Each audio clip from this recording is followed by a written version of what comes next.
time is something we cannot avoid, right? It's consistent, it's constant, right? But what is the problem with time? We never have enough, right? We don't have enough hours in a day, right? We don't, for some reason, time with our family is not enough, but the time to study is not enough. When we're doing nothing, it just seems like time's dragging on forever, right? So a big part of relaxing and kind of getting our, our mental stability back in order is to kind of keep back in control of our time and be more meaningful and more mindful of our time, right? Because probably one of my favorite sayings is that we want to live a life worth remembering, right? So if we can take our time and reflect and remember our life through like relaxation and reflection, that's going to be a huge part of not only elongating our life, but also elongating those moments. So today what we're going to talk about is what rest and relaxation is, kind of like what the bare bones of just what those two terms mean. And basically that they're different for everybody. There's lots of different levels for everything. So we're going to kind of touch on all of those things. But we're also going to learn about why we need rest and really the science behind why our bodies need rest and what happens when we do and don't get enough rest. Okay. And then the last thing, wherever my thing goes, is kind of some tips and tricks on how we can de-stress and relax during the most stressful and the most busy times of our lives, right? Because what is the biggest excuse, right? We don't have enough time. I'm too busy to rest. I don't have 15 minutes. But strangely enough, that's all it takes, right? So what is rest? What do we know about rest? Okay. Poor Homer Simpson here thinks that taking a nap, drooling, is restful, right? Alternatively, my cat thinks that a spa day is restful, right? How many of us have had a massage? Oh my goodness. Who needs a massage? I ain't giving up, just so you know. Okay. But for a lot of people, exercise is rest, right? Activity, walking, hiking, biking, coming into the gym, activity is restful, right? This one's fun.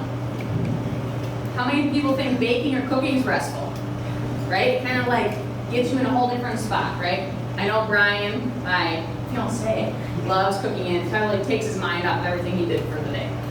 But for some people, even though baking or cooking isn't restful, the waiting for the cooking and baking is restful, right? Because it's kind of like that anticipation, it keeps you going, right? This one's one of my favorites. Or if you're back in the circa 1811, where these contraptions were used in order to research the resting and relaxation. So essentially what we have here is a 1800s version of like a deprivation chamber type of kind of thing, right? So the big thing about rest and relaxation that like anything else that we do, whether it's exercise or work or relationships or anything like that, it's a skill. It's something that we need to practice and we need to hone and we need to perfect in order to get better at it. Because according to a Dartmouth College study, relaxation is the ability to decrease muscular tension, the ability to reduce excessive activation of the autonomic nervous system and calm the mind by eliminating unwanted thoughts. Okay, it is the ability to do that. The big thing though is that rest and relaxation is supposed to be preventative, okay, and not as like an afterthought.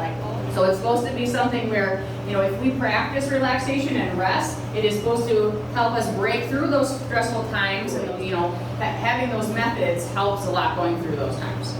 So according to the Merriam-Webster dictionary, rest and relaxation are actually kind of different, similar, but different, okay? So relaxation, state of being free from tension and anxiety, free from it, right? Especially after a period of work, a longer period of work. The loss of tension in a part of the body, especially in a muscle when it ceases to contract. Workouts, right? Is also the act of making a rule or restriction less strict. Okay, so if you think of the rule in terms of your daily timeline, if you make your timeline less strict, it can seem relaxing compared to how fast-paced that was. Right? But it also can mean the restoration of equilibrium following a disturbance. So let's say like you have a concussion, right? What does your equilibrium do? Or your ears are blocked, so you're relaxing those senses helps a lot in that case. Alternatively though, what's rest? If relaxation is all those things, rest, you cease to work or the movement in order to rest, relax oneself, and recover strength. Okay, so relaxation is a little bit more individual and temporary, whereas rest, right, you're taking a little bit more of an elongated period of time to really regress a lot of those things. They'll regress the stress or regress the muscle tension and stuff like that. Okay.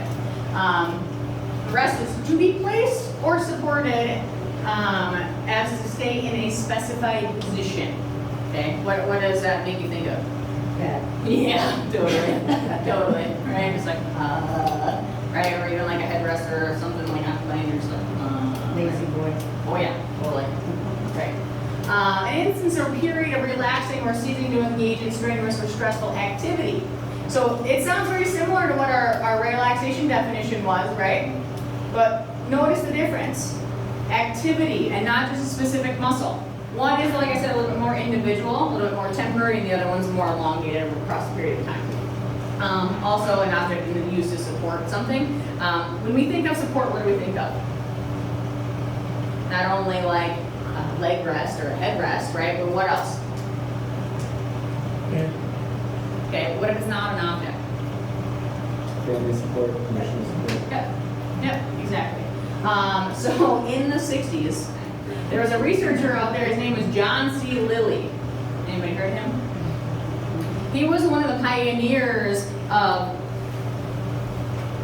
studying and diving deep into what rest and relaxation was. Granted, a lot of his studies were very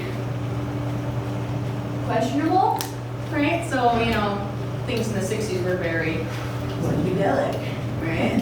You know, so using a lot of those substances in order to kind of dive deeper too was a little bit of his method. Obviously, that's not always a good case. But what he also found out, or what he kind of started to develop as an actual form of rest and relaxation were deprivation tanks, deprivation chambers. So they had this like massive pool, and they fill it up with room temperature water and also like 15,000 gallons of Epsom salts or whatever, and that balance is supposed to create your body as like a buoy, right? And the room temperature water is supposed to decrease the amount of external stimulus to your body so you can completely be without stimulus. Obviously, he was a pioneer for it, and there's tons of people after him that kind of took his theories, minus the psychedelic versions of them, and continue to do it, you know, diving a lot deeper into the rest of it, okay?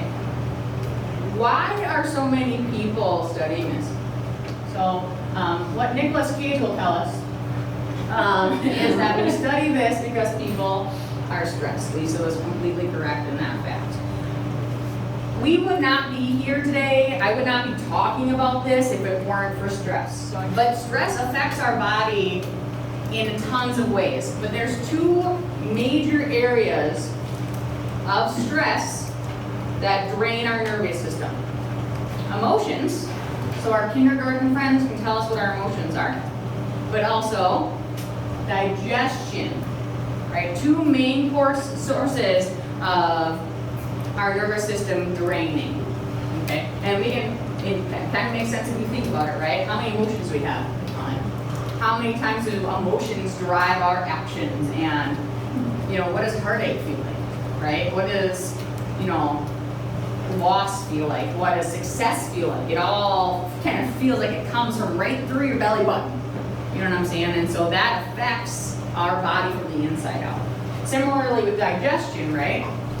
If you've noticed, when you eat that, you know, cream-filled Long John, how well do you feel after that?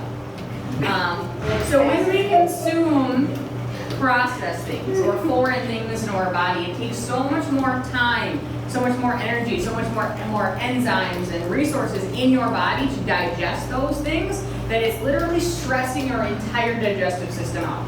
right? So if you know, I like this little picture just because it's kind of cool.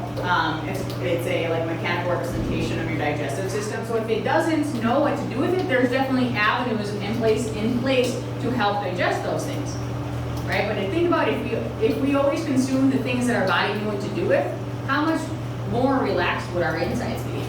Because it'd be like, you made broccoli today. I know exactly what to do with that. See you later, right? Okay. Instead I ate a Special K breakfast bar. What in all goodness name is that? Right? If you can't read it, your body doesn't know what to do with it. Right? So think about how much stress you're putting on your body just by eating processed things too. We're gonna break down what stress does to your body. Obviously the stress affects our brain, right? What do you see up here? Headaches, feelings of despair, lack of energy, right? Difficulty sleeping. Who has those problems? Every single one of us. And if you don't, liar. Right? Similarly with our heart though, right? So if you've never noticed that you have faster or slower heartbeats, if your blood pressure is increased or decreased, right? Your activity level, your stress level has a lot to do with your heart health, right? Stomach, well, this is a good one too, right? Nausea, stomach ache, heartburn, weight gain, increase or decreased appetite. When you come to me and say, I haven't lost 5 pounds this month. I lost 2, but I didn't lose 5. But my kid got in a car accident. I had to pay $10,000 for his attorney fees. I had to replace his car. What are those things? Stresses. Where does that point to? Right? So do you see another connection where stress is kind of leading us to here? But how many of you have been nervous or something like that? You're super stressed out and then be at the toilet like 3 minutes. Yeah, that's it. Also, let's see, for women, not everyone has to like read this part, but I thought this was interesting that kind of the repercussions in your reproductive organs too. How many people know of a couple who could not conceive a child, whether it's naturally or through in vitro or anything like that, and then decided they wanted to go to the adoption route? They adopted a child and bam! All right, so in general, my little recap here, I like this it's funny. Our stress affects our body by raising our blood sugar, harder for our glucose to get into our cells, right? So the food that we consume cannot give us energy because it's going elsewhere in order to digest food. Okay, makes you hungry and crave sugar. Gosh, right? Chocolate, carbs, right? On top of it, stress makes you hungry and crave sugar, but your body also knows that it's the easiest way and quickest way for you to satiate your hunger. Right? I'm hungry, I want pasta. I'm hungry, I want pizza. I'm hungry, I want toast. Right? Because carbs are the fastest moving thing and it'll satiate your hunger, it'll release those endorphins immediately. Right? Go up. What should we have instead? Anybody? What should we have instead? Protein. Protein. Very much. Okay. Reduces your ability to burn fat. Bam, bam, right? So you're not only craving sugars and sweets, but you can't burn it off anyway. Okay? Causes hormonal imbalances. Especially, and I've talked to almost all of you about this. Women hit 2 phases, 30 and 55, where our hormones fly off the roof, right? Obviously, one being menopause at 30, being another big change in our life, kind of going into the actual adulthood phase, right? Men hit 2 phases also. Unfortunately, they're like 40 and 65. Jerks. Same concept though, a big area where hormones kind of go awry for a little bit, okay? A lot of things happen at those ages. Increased belly fat, it makes your liver fatty. If your liver's fatty, what can't it do? Process all the chemicals, right? Can't work the way you want it to. But it also increases the rate at which you store fat. Look at all those fantastic things that stress does for your body. Not a lot, right? So, alternatively, what can we do about it? Relax. Okay. So here's a couple cool things about what our brain does when we're relaxing. They seem a lot more beneficial, don't they? Improves skin vision, improves sleep and energy, decrease muscle tension, slows your heart rate down, right? Especially when you're stressed and you're like, okay. Lowers blood pressure and blood lactate levels. Improved immune system, improved digestion, normal libido. Interesting concept there, right? Restored circulation, decreased metabolism, which it can be good or bad. But overall, improved sense of well-being and the ability to communicate effectively and manage life's demands. How many of those things do you wish you had? Immune system, definitely that's the time of year for this, right? What did we talk about digestion? Number one of two big stressors, right? So improved circulation definitely helps us keep us going in the gym, right? Decreased metabolism is an interesting topic too, because when a lot of people think a faster metabolism is better, but if you overburn and overuse, what happens there? None of the nutrients get to where they need to be. Yeah. Because when you don't have enough nutrients in your body goes to the next known source of nutrients, which is what? What's the biggest nutrient source in your body? Yeah. Protein, muscles, right?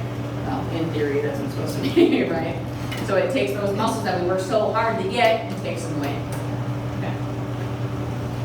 This is just kind of a cool image. So in general, what does relaxation do for us?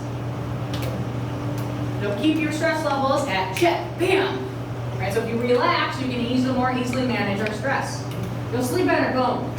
Mood will improve. That's pretty huge, right? How many, especially women in here, how many of us get the BITCH word thrown at us every once in a while? Or every day if you're me. Never, right? Never ever. No way. Memory will improve and you'll find it easier to communicate. These two things kind of go hand in hand. Right? What did I say? Communicate. I don't know what I said. That's okay. Maybe that too. See, I'm stressed, so I can't communicate or concentrate on what I'm doing here. So if you improve, so decreasing stress, right? Reflecting and resting, not only your muscles but your brain and your body in general will allow you to recall a lot of things that happened in life, both positive and negative, but at the same time it'll allow you to kind of like reflect on those things, increasing your memory and be able to really focus on those individual things. So that's super helpful. It'll reduce your chance of physical illness in the long run. Okay, obviously we're always going to get sick. Our immune system can't be perfect all the time. There are viruses that are more, powerful than we can even outrest, correct? Okay, but in the long run, right, think about like terminal diseases, right? So stress affects the heart. How many heart disease is the #1 killer in the United States? Think about if everyone took a minute or two to rest. How many people would be without heart disease? Probably a few hundred, thousands, right? But in general, you enjoy relaxing. Because if you take a couple minutes to relax, you'll enjoy life a little bit more. You'll have those memories a little bit more. Because remember, we want to live a life that we can remember. So, talking about rest, why we need it, what our body does, right? So, just because we know all this information, that doesn't mean jack, does it? Unless we can put it all into practice. So, what I get off here is not 50 ways. Not 50. So, what I did is I put a couple things that I do to relax. Okay? And when I go through these, I want you guys to keep in mind a couple things. Stress, your method of relaxation is not based on your level of stress. Okay? Your level of relaxation and rest is based on you. It's based on your personality, right? It's based on who you are as a person. Does that make sense? Okay, so just because one person has the same amount of, I only have to go to work, and this other person has to go to work and go to PTA and go to practice and tuck my kids in and make dinner and make sure my husband's happy. Those two people might have the exact same level of stress, okay, because they're two different people. So keep that in mind when you talk about these things, okay? Okay. My #1 thing is always breathe. Most of you have heard me talk about diaphragmatic breathing. What does that mean? Belly breathing, right? Belly breathing, all right? Our diaphragm is a fantastic muscle that connects all the way up here and wraps all around and down. Okay, so if we utilize that diaphragm to its full extent, not only do we keep more core control, which every single one of us wants, right? We want more core control. But the other big thing too is that it helps us control a lot of the other stressors in our body, right? A lot of us like to hold our stress up here. I can't move my shoulders back because my traps are so big because I held all my stress up there, right? Okay. Strangely enough, a lot of people hold their stress too, like in their hips or in their lower abdomen. Okay, that's where a lot of that spare tire comes from. So breathing allows you to help control your own core, right? It helps you push that oxygen through your bloodstream, helps your heart move better, helps your brain. Okay, so a couple big breathing exercises that I like to do one is the big one. It's called box breathing or boxed breathing. Anybody have heard of that before? So what I usually do is I lay on the ground, completely flat pancake style on the ground. Okay, usually in a dark room if I can. Okay, this is what I do right before I go to bed. Okay, you start at 2. You inhale for 2, exhale for 2. Inhale for 3, exhale for 3. Right? And you're going to do that until you get to 8. For those of you who cannot get to 8, we have some issues with our relaxation and our diaphragm strength. Okay? Every one of us can get to 8. I can promise you. Every one of us can get to 8. It's going to seem really hard. But if we can't inhale enough oxygen to fill our lungs and to compress our diaphragm, we have a little bit of an issue there. Okay, so that's the one thing I love to do right before going to bed. Okay? The big in through the nose, out through the mouth, huge. Okay. So in through the nose, out through the mouth. Right? We all can do that as we're sitting here. Okay. The other big thing is when you do that method, I like to use what we call pursed breathing. Anybody know what that is? Anybody have asthma? Asthma. Okay. Okay. What happens when you have asthma when you can't use your inhaler? You have to control. Yeah. There, he's all over. You control your breathing, right? Okay. So in through the nose, pursed breathing, which means keep that mouth really nice and tight and push as much air in as through that smallest spot as you possibly can. Okay, it controls that breath, but it also allows you to keep as much oxygen in your lungs for the longest period of time, right? Inhale, and if anybody's played an instrument, your embouchure works well here, right? In through. As small of a hole as you can, right? It's called pursed breathing. Pretty cool, huh? And it takes a minute. It takes 2 minutes, right? Just, step back.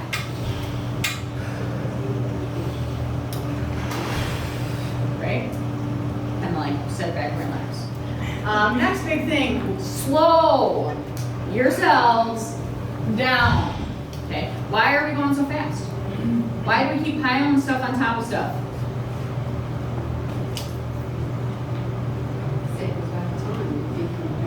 Right.